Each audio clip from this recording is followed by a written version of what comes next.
ನಮಸ್ಕಾರ ಸ್ನೇಹಿತರೆ, welcome back to poster. ಇವತ್ತು ನಾವು ರೀಸೆಂಟ್ ಆಗಿ ರಿಲೀಸ್ ಆದ ಮೂವಿ ಟನಲ್ ಸ್ಟೋರಿನ ನೋಡೋಣ. ಇದು ಒಂದೇ ನೈಟಲ್ಲಿ ಪೊಲೀಸರು ಮತ್ತು ಕ್ರಿಮಿನಲ್ ನಡುವೆ ನಡೆಯುವ ಒಂದು ಅದ್ಭುತವಾದ ಕಥೆಯಾಗಿದೆ. ಇದರಲ್ಲಿ ನಿಮಗೆ ಯಾರು ಒಳ್ಳೆಯವರು ಮತ್ತು ಯಾರು ಕೆಟ್ಟವರು ಅಂತ ಲಾಸ್ಟ್ ವರೆಗೆ ಊಹಿಸೋಕ್ಕಾಗಲ್ಲ. ಸೊ ಜಾಸ್ತಿ ಟೈಮ್ ವೇಸ್ಟ್ ಮಾಡದೆ ಮೂವಿನ ಸ್ಟಾರ್ಟ್ ಮಾಡೋಣ. ಇನ್ನು ಮೂವಿ ಸ್ಟಾರ್ಟಿಂಗ್ ನಲ್ಲಿ ಒಂದು ಬ್ಯಾಂಕ್ ರಾಬರಿನ ತೋರಿಸ್ತಾರೆ. ಇಲ್ಲಿ 5 ಜನ ಕಳ್ಳರು ಬ್ಯಾಂಕ್ ಅಲ್ಲಿ ಕದಿತಿರ್ತಾರೆ. ಆಗ ಈ ಇನ್ಫಾರ್ಮೇಶನ್ ಪೊಲೀಸರಿಗೆ ಹೋದಾಗ ಅವರು ಬ್ಯಾಂಕ್ ನ ರೌಂಡ್ ಅಪ್ ಮಾಡ್ತಾರೆ. ಆಗ ಒಳಗಿದ್ದ ಕಳ್ಳರು ಪೊಲೀಸರ ಮೇಲೆ ಫೈರಿಂಗ್ ಸ್ಟಾರ್ಟ್ ಮಾಡ್ತಾರೆ. ಇದರಿಂದ ಪೊಲೀಸರು ಕೂಡ ಫೈರಿಂಗ್ ಮಾಡಿ 4 ಜನರನ್ನ ಹೊಡೆದು ಹಾಕ್ತಾರೆ. ಈಗ ಕೇವಲ ಒಬ್ಬ ಹುಡುಗ ಉಳಿದಿರ್ತಾನೆ. ಪೊಲೀಸರು ಒಳಗೆ ಬಂದಾಗ ಆ ಹುಡುಗ ತನ್ನ ಮೊಬೈಲ್ ನ ತಗೋತಿರ್ತಾನೆ.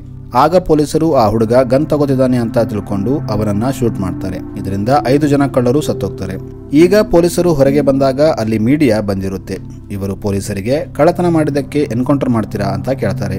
ಅದಕ್ಕೆ SI ಆಕ್ಚುಲಿ ನಾವು ಎನ್ಕೌಂಟರ್ ಮಾಡಲ್ಲ, ಆದ್ರೆ ಮೊದಲು ಫೈರಿಂಗ್ ಸ್ಟಾರ್ಟ್ ಮಾಡಿದ್ದು ಅವರೇ. ಇದರಿಂದ ನಮಗೆ ಕೌಂಟರ್ ಅಟ್ಯಾಕ್ ಮಾಡಬೇಕಾಯಿತು ಅಂತ ಹೇಳ್ತಾನೆ. ಈಗ ಸೀನ್ ಇಲ್ಲಿಂದ 1 ವರ್ಷ ಮುಂದಕ್ಕೆ ಹೋಗುತ್ತೆ. ಇದು 1 ವರ್ಷದ ಹಿಂದೆ ಬ್ಯಾಂಕ್ ರಾಬರಿ ನಡೆದ ಅದೇ ಡೇಟಾ ಆಗಿರುತ್ತೆ. ಈಗ ಅದೇ ಪೊಲೀಸರನ್ನ ತೋರಿಸ್ತಾರೆ. ಇವರು ನೈಟ್ ಪೆಟ್ರೋಲಿಂಗ್ ಮಾಡ್ತಿರ್ತಾರೆ. ಆಗ ಅಲ್ಲಿ ಒಂದು ಗ್ಯಾಂಗ್ ಬರುತ್ತೆ. ಇದರ ಲೀಡರ್ ಅಶ್ವಿನ್ ಆಗಿರ್ತಾನೆ. ಈತ ಪೊಲೀಸರಿಗೆ ಹೊಡಿತಾನೆ. ಅದಕ್ಕೆ ಪೊಲೀಸರು, ಅಷ್ಟಕ್ಕೂ ನೀನ್ಯಾರು ಮತ್ತೆ ನಮ್ಮನ್ನ ಯಾಕೆ ಹೊಡಿತಿದ್ದೀಯಾ ಅಂತ ಕೇಳ್ತಾರೆ. ಅದಕ್ಕೆ ಅಶ್ವಿನ್, ನಿಮ್ಮ ಮತ್ತು ನಮ್ಮ ಸಂಬಂಧ ತುಂಬಾ ಹಳೆಯದು, ಅದು ನಿನ್ನ ಡಿಪಾರ್ಟ್ಮೆಂಟ್ಗೆ ಬೇಗ ಗೊತ್ತಾಗುತ್ತೆ ಅಂತ ಹೇಳ್ತಾನೆ. ಆಮೇಲೆ ಆ ಕಾನ್ಸ್ಟೇಬಲ್ನ ಅವನದೇ ಪೊಲೀಸ್ ಕಾರಲ್ಲಿ ಹಾಕಿ ಬ್ಲಾಸ್ಟ್ ಮಾಡ್ತಾನೆ. ಇದರಿಂದ ಆ ಪೊಲೀಸರು ಸತ್ತೋಗ್ತಾರೆ. ಈಗ ಮಾರನೇ ದಿನ ಅಖಿಲ್ ಅನ್ನೋ ಕಾನ್ಸ್ಟೇಬಲ್ನ ತೋರಿಸ್ತಾರೆ. ಈತ ಹೊಸದಾಗಿ ಡ್ಯೂಟಿಗೆ ಜಾಯ್ನ್ ಆಗಿರ್ತಾನೆ ಮತ್ತು ಅವನ ಜೊತೆ ಇನ್ನು ಕೆಲವು ಜನ ಕಾನ್ಸ್ಟೇಬಲ್ ಡ್ಯೂಟಿಗೆ ಜಾಯ್ನ್ ಆಗಲು ಬಂದಿರ್ತಾರೆ. ಇಲ್ಲಿ ಇವರು ಜಾಯ್ನಿಂಗ್ ಲೆಟರ್ ಕೇಳಿದಾಗ ಅಲ್ಲಿದ್ದ ಹೆಡ್ ಕಾನ್ಸ್ಟೇಬಲ್, ಇವತ್ತು ಜಾಯ್ನಿಂಗ್ ಲೆಟರ್ ಕೊಡೋಕ್ಕಾಗಲ್ಲ, ನೀವು ನಾಳೆ ಬನ್ನಿ ಅಂತ ಹೇಳ್ತಾನೆ. ಆದರೆ ಇವರದ್ದು ಇವತ್ತು ಫಸ್ಟ್ ಡೇ ಆಗಿದ್ದರಿಂದ ನೈಟ್ ರೌಂಡ್ಸ್ಗೆ ಹೋಗುವಂತೆ ಹೇಳ್ತಾನೆ. ಇವರು ಹೊರಗೆ ಬಂದಾಗ ಅನು ಅನ್ನೋ ಹುಡುಗಿ ಅಖಿಲ್ನ ಭೇಟಿ ಆಗೋಕೆ ಬಂದಿರ್ತಾಳೆ. ಇಲ್ಲಿ ನಮಗೆ ಒಂದು ಫ್ಲಾಶ್ ಬ್ಯಾಕ್ ನ ತೋರಿಸ್ತಾರೆ. ಆಕ್ಚುಲಿ ಅಖಿಲ್ 12th ಪಾಸ್ ಮಾಡಿ ಏರಿಯಾದಲ್ಲಿ ಖಾಲಿ ತಿರುಗ್ತಿರ್ತಾನೆ. ಆಗ ಅವನ ಪಕ್ಕದ ಮನೆಯಲ್ಲಿ ಅನು ತನ್ನ ಅಜ್ಜಿ ಮನೆಗೆ ಬಂದಿರ್ತಾಳೆ. ಅಖಿಲ್ಗೆ ಅನುನ ನೋಡಿ ಲವ್ ಆಗುತ್ತೆ. ಅದಕ್ಕೆ ಆತ ಅನುಗೆ ಲವ್ ಲೆಟರ್ ಬರೀತಾನೆ. ಇದು ಅನು ಅಜ್ಜಿಗೆ ಸಿಗುತ್ತೆ. ಇದರಿಂದ ಆಕೆ ಮನೆಯಲ್ಲಿ ಹೇಳ್ತಾಳೆ. ಆಗ ಅನು ಮನೆಯಲ್ಲಿ ದೊಡ್ಡ ಜಗಳವಾಗಿ ಅನುನ ಅಲ್ಲಿಂದ ಕರ್ಕೊಂಡು ಹೋಗ್ತಾರೆ. ಆದರೆ ಕೆಲವು ವರ್ಷಗಳ ನಂತರ ಅನು ಮಧ್ಯೆ ಅಖಿಲ್ ಊರಿಗೆ ಬರ್ತಾಳೆ. ಇದನ್ನ ನೋಡಿ ಅಖಿಲ್ ತುಂಬಾ ಖುಷಿ ಆಗ್ತಾನೆ.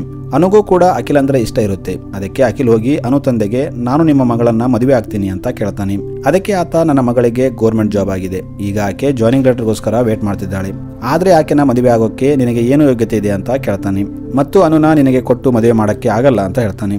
ಇದರಿಂದ ಅಖಿಲ್ಗೆ ತುಂಬಾ ಹರ್ಟ್ ಆಗುತ್ತೆ. ಅದಕ್ಕೆ ಅವನು ಅನು ಹತ್ರ ಹೋಗಿ, ನಿಮ್ಮ ತಂದೆ ನಮ್ಮ ಮದುವೆಗೆ ಒಪ್ತಿಲ್ಲ, ನಾವಿಬ್ರು ಓಡೋಗಿ ಮದುವೆ ಆಗೋಣ ಅಂತ ಹೇಳ್ತಾನೆ. ಆದರೆ ಅನು, ನಾನು ನನ್ನ ತಂದೆಗೆ ವಿರುದ್ಧ ಹೋಗಿ ಮದುವೆ ಆಗಲ್ಲ ಅಂತ ಹೇಳ್ತಾಳೆ. ಅದಕ್ಕೆ ಅಖಿಲ್ ಕೋಪದಿಂದ ಮನೆಗೆ ಬರ್ತಾನೆ. ಇಲ್ಲಿ ಆತ ತನ್ನ ತಂದೆಗೆ, ನೀವು ಚೆನ್ನಾಗಿ ದುಡ್ಡು ಮಾಡಿದ್ರೆ ಈಗ ನಾವು ರಿಚ್ ಆಗಿರ್ತಿದ್ವಿ, ಆದರೆ ನೀವು ನನಗಾಗಿ ಏನೂ ಮಾಡಿಲ್ಲ ಅಂತ ಹೇಳ್ತಾನೆ. ಅದಕ್ಕೆ ಅಖಿಲ್ ತಂದೆ, ನಿಮ್ಮ ತಾಯಿಗೆ ಬ್ರೇನ್ ಟ್ಯೂಮರ್ ಇದೆ, ಆದರೆ ಆಕೆಗೆ ಆಪರೇಷನ್ ಮಾಡಿಸೋಕೆ ನನ್ನ ಹತ್ರ ದುಡ್ಡಿಲ್ಲ. ಇಂಥ ಟೈಮಲ್ಲಿ ನೀನು ಹೀಗೆ ಮಾತಾಡ್ತಿದ್ದೀಯಾ, ನಿನಗೆ ದುಡ್ಡೇ ತಾನೇ ಬೇಕು, ನಾನು ರಿಟೈರ್ಮೆಂಟ್ ಆದಮೇಲೆ ಪೆನ್ಷನ್ ದುಡ್ಡು ಬರುತ್ತೆ, ಅದು ನೀನೇ ಇಟ್ಕೋ. ಇದನ್ನೆಲ್ಲ ಕೇಳಿ ಅಖಿಲ್ಗೆ ಗಿಲ್ಟ್ ಫೀಲ್ ಆಗುತ್ತೆ. ಅವನು ತನ್ನ ರೂಮ್ಗೆ ಹೋಗಿ ತುಂಬಾ ಅಳ್ತಾನೆ. ಆಮೇಲೆ ಅವನು ಲವ್ ಗಿವ್ ಎಲ್ಲ ಬಿಟ್ಟು ತನ್ನ ಕುಟುಂಬಕ್ಕಾಗಿ ಏನಾದರೂ ಮಾಡಬೇಕು ಅಂತ ಡಿಸೈಡ್ ಮಾಡ್ತಾನೆ. ಅದಕ್ಕೆ ಅಖಿಲ್ ಚೆನ್ನಾಗಿ ಓದಿ ಕಷ್ಟಪಟ್ಟು ಕಾನ್ಸ್ಟೇಬಲ್ ಆಗ್ತಾನೆ. ಈಗ ಸ್ಟೋರಿ ಪ್ರೆಸೆಂಟ್ ಡೇಗೆ ಬರುತ್ತೆ. ಇಲ್ಲಿ ಅಖಿಲ್ ತನ್ನ ತಾಯಿಯ ಆಪರೇಷನ್ ಮಾಡಿಸೋಕೆ ಆಕೆನ ಹಾಸ್ಪಿಟಲ್ಗೆ ಜಾಯ್ನ್ ಮಾಡ್ತಾನೆ. ಇದರಿಂದ ಅಖಿಲ್ ತಾಯಿ ತುಂಬಾ ಖುಷಿ ಆಗ್ತಾಳೆ. ಏಕೆಂದ್ರೆ ಖಾಲಿಯಾಗಿ ತಿರುಗ್ತಿದ್ದ ತನ್ನ ಮಗ ಈಗ ಮನೆ ಜವಾಬ್ದಾರಿಯನ್ನ ಎತ್ಕೊಂಡಿರ್ತಾನೆ. ಈಗ ಸೀನ್ ಅನು ಅಖಿಲ್ನ ಸ್ಟೇಷನ್ ಅಲ್ಲಿ ಬಂದು ಭೇಟಿಯಾದ ಟೈಮ್ಗೆ ಬರುತ್ತೆ. ಇಲ್ಲಿ ಅನು ಅಖಿಲ್ಗೆ, ನನ್ನ ತಂದೆ ನನ್ನ ಮದುವೆನ ಬೇರೆ ಹುಡುಗನ ಜೊತೆ ಫಿಕ್ಸ್ ಮಾಡಿದ್ದಾರೆ, ನೀನು ಬಂದು ಮಾತಾಡು ಅಂತ ಹೇಳ್ತಾಳೆ. ಆದ್ರೆ ಅಖಿಲ್, ಈಗ ನನ್ನ ತಾಯಿಯ ಆಪರೇಷನ್ಗಿಂತ ನನಗೆ ದೊಡ್ಡದು ಏನಿಲ್ಲ, ನನಗೆ ಅದೇ ಮುಖ್ಯ, ನೀನು ಹೋಗಿ ನಿನ್ನ ತಂದೆ ಹೇಳಿದ ಹುಡುಗನನ್ನ ಮದುವೆ ಆಗು ಅಂತ ಹೇಳ್ತಾನೆ. ಆದ್ರೆ ಅನು, ನಾನು ನಿನ್ನ ಬಿಟ್ರೆ ಬೇರೆ ಯಾರನ್ನ ಮದುವೆ ಆಗಲ್ಲ ಅಂತ ಹೇಳ್ತಾಳೆ. ಮತ್ತು ಅಖಿಲ್ಗೆ ಒಂದು ವಾಚ್ ಕೊಟ್ಟು, ಇದರಲ್ಲಿ ರಾತ್ರಿ 8 ಗಂಟೆ ಆದಾಗ ನನಗೆ ಕಾಲ್ ಮಾಡು ಮತ್ತು ನಾನು ಇರೋ ಜಾಗದಿಂದ ಬಂದು ನನ್ನ ಕರ್ಕೊಂಡು ಹೋಗು ಅಂತ ಹೇಳ್ತಾಳೆ. ಅಖಿಲ್ ವಾಚ್ ತಗೋತಾನೆ, ಆದ್ರೆ ಆಕೆಗೆ ಏನೂ ಹೇಳೋದಿಲ್ಲ. ಆಮೇಲೆ ಅವರೆಲ್ಲ ರೌಂಡ್ಸ್ ಮಾಡೋಕೆ ಹೋಗ್ತಾರೆ. ಇನ್ನೊಂದು ಕಡೆ ಒಂದು ಟನಲ್ ನಲ್ಲಿ ಗ್ಯಾಂಗ್ ಲೀಡರ್ ಅಶ್ವಿನ್ ನ ತೋರಿಸ್ತಾರೆ. ಈತ ಇಲ್ಲಿ ಕೆಲವು ವರ್ಕರ್ಸ್ ಜೊತೆ ಏನೋ ಪ್ಲಾನ್ ಮಾಡ್ತಿರ್ತಾನೆ. ಅದು ಏನು ಅಂತ ನಮಗೆ ಮುಂದೆ ಗೊತ್ತಾಗುತ್ತೆ. ಈ ಕಡೆ ಅಖಿಲ್ ಅಂಡ್ ಟೀಮ್ ರೋಡ್ ಮೇಲೆ ತಿರುಗ್ತಿದ್ದಾಗ ಒಬ್ಬ ವ್ಯಕ್ತಿ ಸಿವಿಚ್ ನಿಂದ ಹೊರಗೆ ಬರ್ತಿರ್ತಾನೆ. ಇವರು ಆತನನ್ನ ನೋಡಿ ಈ ಟೈಮಲ್ಲಿ ಈತ ಅದರಲ್ಲಿ ಯಾಕೆ ಇದ್ದಾನೆ ಅಂತ ಕೇಳ್ತಾರೆ. ಆದ್ರೆ ಆ ವ್ಯಕ್ತಿ ಪೊಲೀಸರನ್ನ ನೋಡಿ ಓಡೋಕೆ ಸ್ಟಾರ್ಟ್ ಮಾಡ್ತಾನೆ. ಆಗ ಅಖಿಲ್ ಅಂಡ್ ಟೀಮ್ ಕೂಡ ಇವರನ್ನ ಫಾಲೋ ಮಾಡ್ತಾರೆ. ಆ ವ್ಯಕ್ತಿ ಓಡ್ತಾ ಒಂದು ಸ್ಲಮ್ ಒಳಗೆ ಹೋಗ್ತಾನೆ. ಇವರು ಕೂಡ ಸ್ಲಮ್ ಒಳಗೆ ಹೋಗ್ತಾರೆ. ಆಶ್ಚರ್ಯ ಏನಂದ್ರೆ ಆ ಸ್ಲಮ್ ಅಲ್ಲಿ ಯಾರು ಇರಲ್ಲ, ಎಲ್ಲಾ ಮನೆಗಳು ಖಾಲಿ ಬಿದ್ದಿರುತ್ತೆ. ಇವರು ಇಲ್ಲಿ ಯಾಕೆ ಯಾರು ಇಲ್ಲ ಅಂತ ಯೋಚನೆ ಮಾಡ್ತಿದ್ದಾಗ ಅಲ್ಲಿ ಒಬ್ಬ ಮುದುಕ ಒಂದು ಪೆಟ್ರೋಮ್ಯಾಕ್ಸ್ ಲೈಟ್ ಹಿಡಿದು ಬರ್ತಾನೆ. ಅಖಿಲ್ ಅವನಿಗೆ ಇಲ್ಲಿ ಯಾಕೆ ಯಾರು ಇಲ್ಲ ಅಂತ ಕೇಳ್ತಾನೆ. ಆದ್ರೆ ಆ ಮುದುಕ ಏನು ಉತ್ತರ ಕೊಡದೆ ಇವರನ್ನ ಗುರಾಯಿಸ್ತಿರ್ತಾನೆ. ಆಗ ಅಲ್ಲಿ ಅಶ್ವಿನ್ ಬರ್ತಾನೆ. ಈತನ ಜೊತೆ ಇವನ ಗ್ಯಾಂಗ್ ಕೂಡ ಇರುತ್ತೆ. ಇವರು ಕನ್ಸ್ಟ್ರಕ್ಷನ್ ವರ್ಕರ್ ತರ ಬಟ್ಟೆ ಹಾಕೊಂಡಿರ್ತಾರೆ. ಇವರನ್ನ ನೋಡಿ ಅಖಿಲ್ ನೀವೆಲ್ಲ ಯಾರು ಅಂತ ಕೇಳ್ತಾನೆ. ಆಗ ಅಶ್ವಿನ್ ಒಂದು ಕತ್ತಿ ತಗೊಂಡು ಒಬ್ಬ ಕಾನ್ಸ್ಟೇಬಲ್ ಕುತ್ತಿಗೆನ ಕೊಯ್ತಾನೆ. ಇದನ್ನ ನೋಡಿ ಎಲ್ಲರೂ ಶಾಕ್ ಆಗ್ತಾರೆ. ಆಗ ಮುದುಕ ಕೂಡ ಒಂದು ಕತ್ತಿಯಿಂದ ಇನ್ನೊಬ್ಬ ಕಾನ್ಸ್ಟೇಬಲ್ ನ ಸಾಯಿಸ್ಬಿಡ್ತಾನೆ. ಇದರಿಂದ ಅಖಿಲ್ ಮತ್ತು ಉಳಿದ ಕಾನ್ಸ್ಟೇಬಲ್ ಅಲ್ಲಿಂದ ಓಡೋಗ್ತಾರೆ. ಆಗ ಅಶ್ವಿನ್ ತನ್ನ ಗ್ಯಾಂಗ್ಗೆ ಅವರು ಇಲ್ಲಿಂದ ಹೊರಗೆ ಹೋಗಬಾರ್ದು, ಅವರು ಹೊರಗೆ ಹೋದ್ರೆ ನಾವು ಸಿಗಿಬಿಡ್ತೀವಿ, ಅವರನ್ನ ಹೋಗಿ ಹುಡುಕಿ ಅಂತ ಹೇಳ್ತಾನೆ. ಈ ಕಡೆ ಅಖಿಲ್ ಮತ್ತು ಟೀಮ್ ಒಂದು ಮನೆಯಲ್ಲಿ ಬಚ್ಚಿಟ್ಕೋತಾರೆ. ಆಗ ಆ ಮನೆಯಲ್ಲಿ ಒಬ್ಬ ಮಹಿಳೆ ಮತ್ತು ಆಕೆ ಮಗಳಿರ್ತಾಳೆ. ಆಕೆ ಇವರನ್ನ ನೋಡಿ ಕೂಗ್ತಿದ್ದಾಗ ಅಖಿಲ್ ಆಕೆ ಬಾಯನ್ನ ಹಿಡ್ಕೋತಾನೆ. ಆಗ ಆಕೆ ಮನೆ ಬಾಗಿಲನ್ನ ಆ ಗ್ಯಾಂಗ್ ಕಡೆಯವರು ಬಡಿತಿರ್ತಾರೆ. ಈಗ ಆ ಮಹಿಳೆ ಬಾಗಿಲು ಓಪನ್ ಮಾಡಿದಾಗ ಅವರು ಇಲ್ಲಿ ಯಾರಾದರೂ ಬಂದಿದ್ರಾ ಅಂತ ಕೇಳ್ತಾರೆ. ಅದಕ್ಕೆ ಆಕೆ ಇಲ್ಲ ಅಂತ ಹೇಳ್ತಾಳೆ. ಇವರು ಅಲ್ಲಿಂದ ಹೋದ್ಮೇಲೆ ಅಖಿಲ್ ಆಕೆಗೆ ಇಲ್ಲೇನು ನಡೀತಾ ಇದೆ ಅಂತ ಕೇಳ್ತಾನೆ. ಅದಕ್ಕೆ ಆ ಮಹಿಳೆ ನೀವು ಇಲ್ಲೇ ಇದ್ರೆ ಸತ್ತೋಗ್ತೀರಾ, ಇಲ್ಲಿಂದ ಆದಷ್ಟು ಬೇಗ ಓಡೋಗಿ, ಅಷ್ಟಕ್ಕೂ ನನಗೂ ಅವರ ಬಗ್ಗೆ ಏನೂ ಗೊತ್ತಿಲ್ಲ. ಇನ್ನೊಂದು ವಿಷಯ ಏನಂದ್ರೆ ಇಲ್ಲಿ ಎಲ್ಲೂ ನೆಟ್ವರ್ಕ್ ಬರಲ್ಲ, ಆದ್ರೆ ಒಂದು ಜಾಗದಲ್ಲಿ ರೆಡ್ ಲೈಟ್ ಇದೆ, ಅಲ್ಲಿ ಸಿಗ್ನಲ್ ಬರುತ್ತೆ, ನೀವು ಅಲ್ಲಿ ಹೋಗಿ ಅಂತ ಹೇಳ್ತಾಳೆ. ಇವರು ಅಲ್ಲಿಂದ ತಪ್ಪಿಸಿಕೊಂಡು ಆ ರೆಡ್ ಲೈಟ್ ಇದ್ದ ಜಾಗಕ್ಕೆ ಬರ್ತಾರೆ. ಇಲ್ಲಿವರು ಒಳಗೆ ಹೋಗಿ ನೋಡಿದಾಗ ಶಾಕ್ ಆಗ್ತಾರೆ. ಏಕೆಂದರೆ ಆ ರೂಮಲ್ಲಿ ಸಿಟಿಯಲ್ಲಿರೋ ಪ್ರತಿಯೊಂದು ಟನಲ್ ಮ್ಯಾಪ್ ಇರುತ್ತೆ. ಇದರಿಂದ ಅಖಿಲ್ಗೆ ಅಶ್ವಿನ್ ಪ್ಲಾನ್ ಅರ್ಥವಾಗುತ್ತೆ. ಆಕ್ಚುಲಿ ಅಶ್ವಿನ್ ಆ ಟನಲ್ ಮೂಲಕ ಆ ಊರಲ್ಲಿದ್ದ ಬ್ಯಾಂಕ್ಗಳಲ್ಲಿ ಕಳ್ಳತನ ಮಾಡೋ ಪ್ಲಾನ್ ಮಾಡಿರ್ತಾನೆ ಮತ್ತು ಬ್ಯಾಂಕ್ ಲಿಸ್ಟ್ ಸಹ ಮಾಡಿರ್ತಾನೆ. ಈ ಲಿಸ್ಟ್ ಅಲ್ಲಿ ಅಖಿಲ್ ಬ್ಯಾಂಕ್ ಕೂಡ ಇರುತ್ತೆ. ಅಖಿಲ್ ತನ್ನ ತಾಯಿಯ ಆಪರೇಷನ್ಗಾಗಿ ಜಮಾ ಮಾಡಿದ ಹಣ ಅದೇ ಬ್ಯಾಂಕಲ್ಲಿ ಇಟ್ಟಿರ್ತಾನೆ. ಇದರಿಂದ ಅಖಿಲ್ ಇವರು ರಾಬರಿ ಮಾಡಿದ್ರೆ ತನ್ನ ತಾಯಿ ಆಪರೇಷನ್ ಆಗಲ್ಲ ಅನ್ಕೋತಾನೆ. ಅದಕ್ಕೆ ಆತ ಅಶ್ವಿನ್ನ ಹೇಗಾದ್ರೂ ಮಾಡಿ ತಡಿಬೇಕು ಅನ್ಕೋತಾನೆ. ಅದಕ್ಕೆ ಅಖಿಲ್ ಪೊಲೀಸರಿಗೆ ಕಾಲ್ ಮಾಡೋಕೆ ಹೋಗ್ತಾನೆ. ಆದರೆ ಅಲ್ಲಿ ಟೇಬಲ್ ಮೇಲೆ ಹೊಸದಾಗಿ ಜಾಯ್ನ್ ಆದ ಕಾನ್ಸ್ಟೇಬಲ್ಗಳ ಜಾಯ್ನಿಂಗ್ ಲೆಟರ್ ಇರುತ್ತೆ. ಇದನ್ನ ನೋಡಿ ಅಖಿಲ್ ಡಿಪಾರ್ಟ್ಮೆಂಟ್ನಲ್ಲಿ ಯಾರೋ ಇವರಿಗೆ ಹೆಲ್ಪ್ ಮಾಡ್ತಿದ್ದಾರೆ, ನಾವು ಪೊಲೀಸರಿಗೆ ಇನ್ಫಾರ್ಮ್ ಮಾಡಿದ್ರೆ ತಾವು ಇರೋ ಲೊಕೇಶನ್ ಗೊತ್ತಾಗಿ ಗ್ಯಾಂಗ್ನವರು ಇಲ್ಲಿ ಬರ್ಬೋದು ಅನ್ಕೋತಾನೆ. ಅದಕ್ಕೆ ಅಖಿಲ್ ಬೇರೆ ರೀತಿಯಲ್ಲಿ ಪೊಲೀಸರಿಗೆ ಇನ್ಫಾರ್ಮೇಶನ್ ಕೊಡಬೇಕು ಅಂತ ಹೇಳ್ತಾನೆ. ಏಕೆಂದರೆ ಅವರು ಜಾಯ್ನ್ ಆಗಲು ಹೋಗಿದ್ದ ಪೊಲೀಸ್ ಸ್ಟೇಷನ್ SI ಅಶ್ವಿನ್ ಜೊತೆ ಸೇರ್ಕೊಂಡಿದ್ದಾನೆ ಅಂತ ಕನ್ಫರ್ಮ್ ಆಗಿರುತ್ತೆ. ಏಕೆಂದರೆ SI ಹತ್ರ ಇರಬೇಕಾಗಿದ್ದ ಜಾಯ್ನಿಂಗ್ ಲೆಟರ್ ಅಶ್ವಿನ್ ಹತ್ರ ಇರುತ್ತೆ. ಅದಕ್ಕೆ ಅವರು ಪ್ಲಾನ್ ಮಾಡಿ ಜಾಯ್ನಿಂಗ್ ಲೆಟರ್ ಕೊಡದೆ ಇವರನ್ನ ರೌಂಡ್ಸ್ಗೆ ಕಳಿಸಿರ್ತಾರೆ. ಅಂದ್ರೆ ಅಫಿಷಿಯಲಿ ಅಖಿಲನ್ ಟೀಮ್ ಡ್ಯೂಟಿಯಲ್ಲಿ ಜಾಯ್ನ್ ಆಗಿರಲ್ಲ. ಈ ಕಡೆ ಅಶ್ವಿನ್ನ ತೋರಿಸ್ತಾರೆ. ಈತ ಅನುನ ಕಿಡ್ನಾಪ್ ಮಾಡಿ ತಂದಿರ್ತಾನೆ. ಏಕೆಂದರೆ ಅಶ್ವಿನ್ಗೆ ಅಖಿಲ್ ಅನುಗೆ ಕಾಲ್ ಮಾಡ್ತಾನೆ ಅಂತ ಗೊತ್ತಿರುತ್ತೆ. ಆಕ್ಚುಲಿ ಅಶ್ವಿನ್ಗೆ ಅಖಿಲ್ ಅಂದ್ರೆ ಆಗ್ತಿರಲ್ಲ, ಇವರ ನಡುವೆ ಮೊದಲೇ ಶತ್ರುತ್ವ ಇರುತ್ತೆ. ಅದಕ್ಕೆ ಅವನು ಅನುನ ಕಿಡ್ನಾಪ್ ಮಾಡಿರ್ತಾನೆ. ಆದ್ರೆ ಅವರ ನಡುವೆ ಜಗಳ ಏನು ಅಂತ ನಮಗೆ ಮುಂದೆ ಗೊತ್ತಾಗುತ್ತೆ. ಈಗ ಅಖಿಲ್ ತನ್ನ ಟೀಮ್ ಮೆಂಬರ್ಗೆ ನಾವು ಪೊಲೀಸರಿಗೆ ಇನ್ಫಾರ್ಮ್ ಮಾಡಬೇಕು, ಆದರೆ ಮೊಬೈಲ್ ಯೂಸ್ ಮಾಡುವಂತಿಲ್ಲ, ಏಕೆಂದರೆ ಮೊಬೈಲ್ ಯೂಸ್ ಮಾಡಿದ್ರೆ ನಮ್ಮ ಲೊಕೇಶನ್ ಗೊತ್ತಾಗುತ್ತೆ ಅಂತ ಹೇಳ್ತಾನೆ. ಅದಕ್ಕೆ ಇವರು ಒಂದು ಪ್ಲಾನ್ ಮಾಡ್ತಾರೆ. ಇವರಿಗೆ ಪೊಲೀಸರಿಗೆ ಇನ್ಫಾರ್ಮ್ ಮಾಡೋಕೆ ಒಂದು ವಾಕಿ ಬೇಕಾಗಿರುತ್ತೆ. ಆದರೆ ಇವರ ಹತ್ರ ವಾಕಿ ಇರಲ್ಲ. ಇದರಿಂದ ಇವರು ಅಶ್ವಿನ್ ಗ್ಯಾಂಗ್ ಅಲ್ಲಿ ವಾಕಿ ಇದೆ ಅಂತ ತಿಳ್ಕೊಂಡು ಅವರಲ್ಲಿ ಒಬ್ಬನಿಗೆ ಹೊಡೆದು ವಾಕಿ ತಗೋತಾರೆ. ಈ ಕಡೆ ಅಖಿಲ್ ತಂದೆಗೆ ಅಖಿಲ್ ಇನ್ನು ಯಾಕೆ ಬಂದಿಲ್ಲ ಅಂತ ಚಿಂತೆ ಆಗುತ್ತೆ. ಏಕೆಂದರೆ ಅಖಿಲ್ ಜಾಯ್ನಿಂಗ್ ಲೆಟರ್ ತಗೊಂಡು ಬೇಗ ಬರ್ತೀನಿ ಅಂತ ಹೇಳಿರ್ತಾನೆ. ಅದಕ್ಕೆ ಆತ ಎನ್ಕ್ವೈರಿ ಮಾಡಲು ಸ್ಟೇಷನ್ಗೆ ಹೋಗ್ತಾನೆ. ಆಗ ಅವರು ಇವತ್ತು ಫಸ್ಟ್ ಡೇ ರೌಂಡಿಸ್ಗೆ ಕಳಿಸಿದ್ದೀವಿ, ಬೇಗ ಬಂದ್ಬಿಡ್ತಾರೆ ಅಂತ ಹೇಳ್ತಾರೆ. ಈ ಕಡೆ ಅಶ್ವಿನ್ ಚೆಸ್ಟ್ ಮೇಲೆ ಆರ್ಮಿ ಬ್ಯಾಡ್ಜ್ ಇರುತ್ತೆ. ಇದರಿಂದ ನಮಗೆ ಅಶ್ವಿನ್ ಮೊದಲು ಆರ್ಮಿಯಲ್ಲಿದ್ದ ಅಂತ ಗೊತ್ತಾಗುತ್ತೆ. ಅನು ಕೂಡ ಆ ಬ್ಯಾಡ್ಜ್ನ ನೋಡ್ತಾಳೆ. ಆಕೆ ಅಶ್ವಿನ್ಗೆ ಆರ್ಮಿಯಲ್ಲಿ ಕೆಲಸ ಮಾಡಿದ ವ್ಯಕ್ತಿ ರಾಬರಿಗೆ ಯಾಕೆ ಪ್ಲಾನ್ ಮಾಡ್ತಿದ್ದಾನೆ ಅಂತ ಕೇಳ್ತಾಳೆ.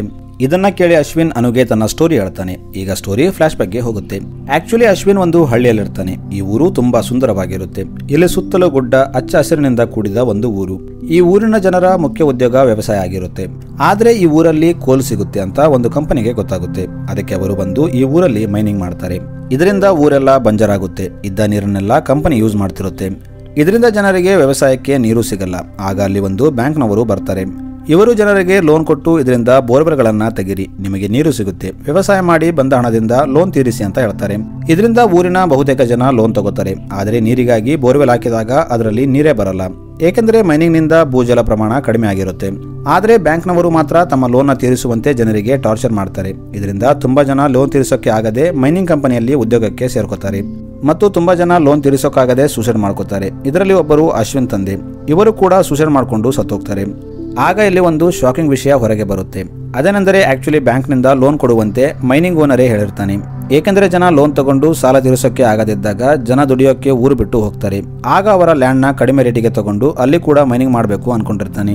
ಮತ್ತು ಇದರಲ್ಲಿ ಆ ಊರಿನ ನಾಯಕರು, ಪೊಲೀಸರು ಎಲ್ಲ ಶಾಮೀಲಾಗಿರ್ತಾರೆ. ಇದರಿಂದ ಊರಿನವರಿಗೆ ಹೆಲ್ಪ್ ಮಾಡಲು ಯಾರು ಇರಲ್ಲ. ಅದಕ್ಕೆ ಇವರು ಒಂದು ಪ್ಲಾನ್ ಮಾಡ್ತಾರೆ. ಮೂವಿ ಸ್ಟಾರ್ಟಿಂಗ್ ನಲ್ಲಿ ಬ್ಯಾಂಕ್ ಅಲ್ಲಿ ರೋಬರಿ ಮಾಡಿದ್ರಲ್ಲ, ಅದು ಇದೇ ಊರಿನವರಾಗಿರ್ತಾರೆ. ಆದ್ರೆ ಪೊಲೀಸರು ಇವರನ್ನ ಎನ್ಕೌಂಟರ್ ಮಾಡಿರ್ತಾರೆ ಮತ್ತು ಲಾಸ್ಟ್ಗೆ ಇದ್ದ ಒಬ್ಬ ಹುಡುಗ, ಆತ ಅಶ್ವಿನ್ ತಮ್ಮ ಆಗಿರ್ತಾನೆ. ಅದಕ್ಕೆ ಅಶ್ವಿನ್ಗೆ ಪೊಲೀಸರಂದ್ರೆ ಆಗ್ತಿರಲ್ಲ. ಅದಕ್ಕೆ ಅವನು ತನ್ನ ಒಂದು ಟೀಮ್ ನ ರೆಡಿ ಮಾಡಿ ಎಲ್ಲಾ ಬ್ಯಾಂಕ್ ಗಳಲ್ಲಿ ರೋಬರಿ ಮಾಡ್ಬೇಕಂತ ಪ್ಲಾನ್ ಮಾಡ್ತಾನೆ. ಈಗ ಸ್ಟೋರಿ ಪ್ರೆಸೆಂಟ್ ಡೇಗೆ ಬರುತ್ತೆ. ಇಲ್ಲಿ ಅಖಿಲ್ ವಾಕಿಯಿಂದ ಸಿಟಿಯಲ್ಲಿದ್ದ ಎಲ್ಲ ಪೊಲೀಸರಿಗೆ ಇನ್ಫಾರ್ಮೇಶನ್ ಕೊಡ್ತಾನೆ. ಈಗ ಎಲ್ಲ ಪೊಲೀಸ್ ಟೀಮ್ ಸಿಟಿಯಲ್ಲಿದ್ದ ಬ್ಯಾಂಕ್ಗಳ ಮುಂದೆ ಬರ್ತಾರೆ. ಆದ್ರೆ ಅಶ್ವಿನ್ ಇವರಿಗಿಂತ ಸ್ವಲ್ಪ ಮುಂದೆ ಇರ್ತಾನೆ. ಈತ ಮೊದಲೇ ರಾಬರಿ ಮಾಡಿ ಟರ್ನ್ ಒಳಗಿಂದ ಹೋಗಿರ್ತಾನೆ. ಪೊಲೀಸರಿಗೆ ಬ್ಯಾಂಕ್ ಅಲ್ಲಿ ಟನಲ್ ಸಿಕ್ಕಾಗ ಅವರು ಅಶ್ವಿನ್ ನ ಫಾಲೋ ಮಾಡ್ಕೊಂಡು ಹೋಗ್ತಾರೆ. ಇನ್ನೊಂದು ಕಡೆ ಅಖಿಲ್ಗೆ ಅಶ್ವಿನ್ ಅನುನ ಇಟ್ಟಿದ್ದ ಜಾಗದ ಬಗ್ಗೆ ಗೊತ್ತಾಗುತ್ತೆ. ಅದಕ್ಕೆ ಅವನು ಅನುನ ಕಾಪಾಡೋಕೆ ಅಲ್ಲಿಗೆ ಬರ್ತಾನೆ. ಇಲ್ಲಿ ಅಖಿಲ್ನ ನೋಡಿ ಅಶ್ವಿನ್ ನಾನು ನಿನಗೋಸ್ಕರನೇ ಕಾಯ್ತಿದ್ದೆ ಅಂತ ಹೇಳ್ತಾನೆ. ಇಲ್ಲಿ ಅಖಿಲ್ ಮತ್ತು ಅಶ್ವಿನ್ ನಡುವೆ ಫೈಟ್ ನಡೆಯುತ್ತೆ. ಈಗ ಸ್ಟೋರಿ ಅಶ್ವಿನ್ ಮತ್ತೆ ಅಖಿಲ್ಗೆ ಇದ್ದ ದುಶ್ಮನಿ ಬಗ್ಗೆ ತೋರಿಸ್ತಾರೆ. ಆಕ್ಚುಲಿ ಅಖಿಲ್ ಒಂದು ದಿನ ತನ್ನ ತಾಯಿಯನ್ನ ಹಾಸ್ಪಿಟಲ್ಗೆ ಕರ್ಕೊಂಡು ಹೋಗ್ತಿರ್ತಾನೆ. ಆಗ ಅಲ್ಲಿ ಬೈಕ್ ಮೇಲೆ ಅಶ್ವಿನ್ ತಮ್ಮ ಸ್ಪೀಡ್ ಆಗಿ ಹೋಗ್ತಿರ್ತಾನೆ. ಅಲ್ಲಿ ಮುಂದೆ ಪೊಲೀಸ್ ಚೆಕಿಂಗ್ ಇರುತ್ತೆ. ಆದ್ರೂ ಆತ ನಿಲ್ಲದೆ ಹೋಗ್ತಾನೆ. ಆತ ಹೋಗ್ತಿದ್ದಾಗ ಅಖಿಲ್ ತಾಯಿಗೆ ಟಚ್ ಆಗುತ್ತೆ. ಅದಕ್ಕೆ ಅಖಿಲ್ ತನ್ನ ತಾಯಿಯನ್ನು ಹಾಸ್ಪಿಟಲ್ಗೆ ಹೋಗಕ್ಕೆ ಹೇಳಿ ತಾನು ಅವನನ್ನ ಫಾಲೋ ಮಾಡ್ತಾನೆ. ಅಖಿಲ್ ಅವನ ಹತ್ರ ಬಂದಾಗ ಇವರು ಒಂದು ಕಡೆ ಕೂತು ರಾಬರಿ ಬಗ್ಗೆ ಪ್ಲಾನ್ ಮಾಡ್ತಿರ್ತಾರೆ. ಇದು ಅಖಿಲ್ ಪೊಲೀಸರಿಗೆ ಹೇಳ್ತಾನೆ. ಇದರಿಂದ ಪೊಲೀಸರು ಅಶ್ವಿನ್ ತಮ್ಮನ್ನ ಎನ್ಕೌಂಟರ್ ಮಾಡಿ ಸಾಯಿಸಿರ್ತಾರೆ. ಅದಕ್ಕೆ ಅಶ್ವಿನ್ ತನ್ನ ತಮ್ಮ ಸಾಯೋಕ್ಕೆ ಮೇನ್ ಕಾರಣ ಅಖಿಲ್ ಅಂತ ಫಿಕ್ಸ್ ಆಗ್ತಾನೆ. ಅದಕ್ಕೆ ಅವನು ಪ್ಲಾನ್ ಮಾಡಿ ಅಖಿಲ್ ಇಲ್ಲಿಗೆ ಬರುವಂತೆ ಮಾಡಿರ್ತಾನೆ. ಈಗ ಸ್ಟೋರಿ ಪ್ರೆಸೆಂಟ್ ಡೇಗೆ ಬರುತ್ತೆ. ಇಲ್ಲಿ ಅಖಿಲ್ ಮತ್ತು ಅಶ್ವಿನ್ ಫೈಟ್ ಮಾಡ್ತಿರ್ತಾರೆ. ಇಲ್ಲಿ ಅಖಿಲ್ ಟೀಮ್ ಫೈಟ್ ಮಾಡಿ ಅಲ್ಲಿಂದ ಎಸ್ಕೇಪ್ ಆಗ್ತಾರೆ. ಇವರು ಅಲ್ಲಿಂದ ಅನುನ ಸೇಫ್ ಆಗಿ ಕರ್ಕೊಂಡು ಬರ್ತಾರೆ. ಸ್ವಲ್ಪ ದೂರ ಬಂದಾಗ ಅಖಿಲ್ಗೆ ತನ್ನೊಬ್ಬ ಫ್ರೆಂಡ್ ಅಲ್ಲೇ ಉಳ್ಕೊಂಡಿದ್ದಾನೆ ಅಂತ ಗೊತ್ತಾಗುತ್ತೆ. ಅದಕ್ಕೆ ಆತ ಅಲ್ಲಿಗೆ ವಾಪಸ್ ಹೋಗ್ತಾನೆ. ಇಲ್ಲಿ ಅಶ್ವಿನ್ ಅಖಿಲ್ ಫ್ರೆಂಡ್ಗೆ ಚಾಕು ಚುಚ್ಚಿರ್ತಾನೆ. ಆಗ ಅಖಿಲ್ ಅವರ ಜೊತೆ ಫೈಟ್ ಮಾಡಿ ಅವನ ಫ್ರೆಂಡ್ನ ಎತ್ಕೊಂಡು ಹಾಸ್ಪಿಟಲ್ಗೆ ಹೋಗ್ತಿರ್ತಾನೆ.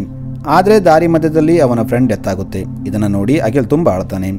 ಈ ಕಡೆ ಅಖಿಲ್ ಫ್ರೆಂಡ್ ತಂದೆ ತಾಯಿ ತನ್ನ ಮಗನಿಗೋಸ್ಕರ ವೇಟ್ ಮಾಡ್ತಿರ್ತಾರೆ. ಆದ್ರೆ ಅಖಿಲ್ ಅವನ ತಂದೆ ತಾಯಿಗೆ ಅವನ ಡೆಡ್ ಬಾಡಿ ಕೊಡ್ತಾನೆ. ಇದನ್ನ ನೋಡಿ ಅವರು ತುಂಬಾ ದುಃಖ ಆಗ್ತಾರೆ. ಈ ಕಡೆ ಅಶ್ವಿನ್ ತನ್ನ ಕಡೆಯವರಿಗೆ ನೀವು ಇಲ್ಲಿಂದ ಹೋಗಿ, ನನಗೊಂದು ಕೆಲಸ ಇದೆ, ಮುಗಿಸ್ಕೊಂಡು ಬರ್ತೀನಿ ಅಂತ ಹೇಳ್ತಾನೆ. ಆಗ ಅಲ್ಲಿ ಅಶ್ವಿನ್ ವೈಫ್ ಬರ್ತಾಳೆ. ಆಕ್ಚುಲಿ ಈಕೆ ಸ್ಟಾರ್ಟಿಂಗ್ ನಲ್ಲಿ ಅಖಿಲ್ಗೆ ಹೆಲ್ಪ್ ಮಾಡಿದ ಅದೇ ಮಹಿಳೆ ಆಗಿರ್ತಾಳೆ. ಆಕೆ ಅಶ್ವಿನ್ಗೆ ನೀವು ಕೂಡ ಬಂದ್ಬೇಡಿ, ಇಲ್ಲಿಂದ ಹೋಗ್ಬಿಡೋಣ ಅಂತ ಹೇಳ್ತಾಳೆ. ಆದ್ರೆ ಅಶ್ವಿನ್ ಲಾಸ್ಟ್ ಒಂದು ಕೆಲಸ ಇದೆ, ಅದನ್ನ ಮುಗಿಸ್ಕೊಂಡು ಬರ್ತೀನಿ ಅಂತ ಹೇಳ್ತಾನೆ. ಅಶ್ವಿನ್ ತನ್ನ ಟೀಮನ್ನೆಲ್ಲ ಕಳಿಸಿ ತಾನೊಬ್ಬನೇ ಸ್ಲಮ್ನಲ್ಲಿ ಉಳಿದಿರುವ ವಿಷಯ ಅಖಿಲ್ಗೆ ಗೊತ್ತಾಗುತ್ತೆ. ಆತ ಅಶ್ವಿನ್ ಪ್ಲಾನ್ ಏನಿರ್ಬೋದು ಅಂತ ಯೋಚನೆ ಮಾಡ್ತಾನೆ. ಆಗ ಅಖಿಲ್ಗೆ ಪೊಲೀಸ್ ಟೀಮ್ ಅಶ್ವಿನ್ ಗ್ಯಾಂಗ್ನ ಹಿಡಿಯೋಕೆ ಟನಲ್ ಒಳಗೆ ಹೋಗಿರುವ ಸಂಗತಿ ಗೊತ್ತಾಗುತ್ತೆ. ಆಕ್ಚುಲಿ ಅಶ್ವಿನ್ ಟನಲ್ ಒಳಗೆ ಬಾಂಬ್ ಫಿಕ್ಸ್ ಮಾಡಿರ್ತಾನೆ. ಆತ ಎಲ್ಲ ಪೊಲೀಸರು ಒಳಗೆ ಹೋದಾಗ ಅಲ್ಲಿ ಬ್ಲಾಸ್ಟ್ ಮಾಡಬೇಕು ಅಂತ ಪ್ಲಾನ್ ಮಾಡಿರ್ತಾನೆ. ಆಗ ಅಖಿಲ್ ಹೇಗಾದ್ರೂ ಮಾಡಿ ಎಲ್ಲ ಪೊಲೀಸರನ್ನ ಕಾಪಾಡಬೇಕು ಅನ್ಕೋತಾನೆ. ಈ ಕಡೆ ಅಶ್ವಿನ್ ತನ್ನ ಕಡೆ ಇದ್ದ ಪೊಲೀಸರ ಹೆಲ್ಪ್ ನಿಂದ ಅಖಿಲ್ ತಂದೆನ ಅಲ್ಲಿ ಕರ್ಕೊಂಡು ಬರ್ತಾನೆ. ಈತ ಅಖಿಲ್ ತಂದೆಗೆ ಹೊಡೆದು ನಿನ್ನ ಮಗನಿಗೆ ಕಾಲ್ ಮಾಡಿ ಇಲ್ಲಿಗೆ ಬರುವಂತೆ ಹೇಳು ಅಂತ ಹೇಳ್ತಾನೆ. ಆದ್ರೆ ಅಖಿಲ್ ತಂದೆ ನನ್ನ ಮಗ ಇಲ್ಲಿಲ್ಲ ಅಂದ್ರೆ ಅವನು ಸೇಫ್ ಆಗಿರ್ತಾನೆ, ನೀನು ಏನೇ ಮಾಡಿದರೂ ನಾನು ಅವನನ್ನ ಕರೆಯಲ್ಲ ಅಂತ ಹೇಳ್ತಾನೆ. ಇದನ್ನ ಕೇಳಿ ಅಶ್ವಿನ್ ಅವನಿಗೆ ಮತ್ತೆ ಹೊಡಿತಾನೆ. ಆಗ ಡಿಜಿಪಿ ಅಶ್ವಿನ್ಗೆ ಕಾಲ್ ಮಾಡ್ತಾನೆ. ಈತ ಅಶ್ವಿನ್ಗೆ ಅವತ್ತು ಶೂಟಿಂಗ್ ಆರ್ಡರ್ ಕೊಟ್ಟಿದ್ದು ನಾನೇ, ಬೇಕಾದ್ರೆ ನನ್ನ ಸಾಯಿಸ್ಬಿಡು, ಆದ್ರೆ ನನ್ನ ಟೀಮ್ನ ಬಿಟ್ಟುಬಿಡು ಅಂತ ಹೇಳ್ತಾನೆ. ಅದಕ್ಕೆ ಅಶ್ವಿನ್ ನಾನು ತುಂಬಾ ಸಾರಿ ಪೊಲೀಸ್ ಸ್ಟೇಷನ್ಗೆ ಆ ಕಂಪನಿ ವಿರುದ್ಧ ದೂರು ಕೊಡಲು ಬಂದಿದ್ದೆ, ಆದ್ರೆ ಅವಾಗ ನೀನು ನನ್ನ ಮಾತನ್ನ ಕೇಳಿಲ್ಲ, ಆದ್ರೆ ಈಗ ವಿಷಯ ನಿನ್ನ ಮೇಲೆ ಬಂದಾಗ ರಿಕ್ವೆಸ್ಟ್ ಮಾಡ್ತಿದ್ದೀಯಾ ಅಂತ ಹೇಳ್ತಾನೆ. ಇವರು ಮಾತಾಡ್ತಿದ್ದಾಗ ಅಲ್ಲಿ ಅಖಿಲ್ ಬರ್ತಾನೆ. ಇಲ್ಲಿ ಅಖಿಲ್ ಅಶ್ವಿನ್ ಜೊತೆ ಫೈಟ್ ಮಾಡಿ ತನ್ನ ತಂದೆನ ಬಿಡಿಸ್ತಾನೆ. ಆದ್ರೆ ಅಶ್ವಿನ್ ರಿಮೋಟ್ ತಗೊಂಡು ಬ್ಲಾಸ್ಟ್ ಮಾಡೋಕೆ ಹೋಗ್ತಾನೆ. ಇಲ್ಲಿ ಅಖಿಲ್ ಮುಂದೆ ಯಾವುದೇ ಆಪ್ಷನ್ ಇರಲ್ಲ, ಅವನು ಅಶ್ವಿನ್ನ ಶೂಟ್ ಮಾಡ್ತಾನೆ. ಇದರಿಂದ ಅಶ್ವಿನ್ ಅಲ್ಲೇ ಸತ್ತೋಗ್ತಾನೆ. ಆಗ ಅಲ್ಲಿ ಅಶ್ವಿನ್ ವೈಫ್ ಬರ್ತಾಳೆ. ಈಕೆ ಕೂಡ ಬ್ಲಾಸ್ಟ್ ಮಾಡೋಕೆ ರಿಮೋಟ್ ಪ್ರೆಸ್ ಮಾಡೋಕೆ ಹೋಗ್ತಾಳೆ. ಆದ್ರೆ ಅಖಿಲ್ ಆಕೆನು ಶೂಟ್ ಮಾಡಿ ಸಾಯಿಸ್ಬಿಡ್ತಾನೆ. ಈಗ ಇಲ್ಲಿ ಡಿಜಿಪಿ ಬರ್ತಾನೆ. ಈತ ಅಖಿಲ್ ಎಲ್ಲರನ್ನ ಕಾಪಾಡಿದ್ದಕ್ಕೆ ಅವನನ್ನ ಹೊಗಳ್ತಾನೆ. ಆದ್ರೆ ಅಖಿಲ್ ಡಿಜಿಪಿಗೆ ನಾವು ಮಾಡಬೇಕಾದ ಕೆಲಸ ಕರೆಕ್ಟ್ ಆಗಿ ಮಾಡಿದ್ರೆ ಈ ಪರಿಸ್ಥಿತಿ ಬರ್ತಿದ್ದಿಲ್ಲ, ಕೇವಲ ಲಂಚಕ್ಕಾಗಿ ಕೆಲಸ ಮಾಡೋ ಕೆಲವು ಪೊಲೀಸರಿಂದ ಇಂಥ ಅಶ್ವಿನ್ ಉಟ್ಕೊಳ್ತಾರೆ. ಒಬ್ಬ ಕ್ರಿಮಿನಲ್ನ ಕೊಂದ್ರೆ ತಪ್ಪಿಲ್ಲ, ಆದ್ರೆ ಅಶ್ವಿನ್ ಒಬ್ಬ ಒಳ್ಳೆ ವ್ಯಕ್ತಿ, ನಮ್ಮ ಕರಪ್ಟ್ ಸಿಸ್ಟಮ್ನಿಂದ ಅವನು ಕ್ರಿಮಿನಲ್ ಆದ ಅಂತ ಹೇಳ್ತಾನೆ. ಆಮೇಲೆ ಅಖಿಲ್ ಬ್ಯಾಂಕ್ನಿಂದ ತನ್ನ ಹಣ ತಗೊಂಡು ತನ್ನ ತಾಯಿ ಆಪರೇಷನ್ ಮಾಡಿಸ್ತಾನೆ. ಸೊ ಮೂವಿ ಇಲ್ಲಿಗೆ ಎಂಡ್ ಆಗುತ್ತೆ. Thanks for watching.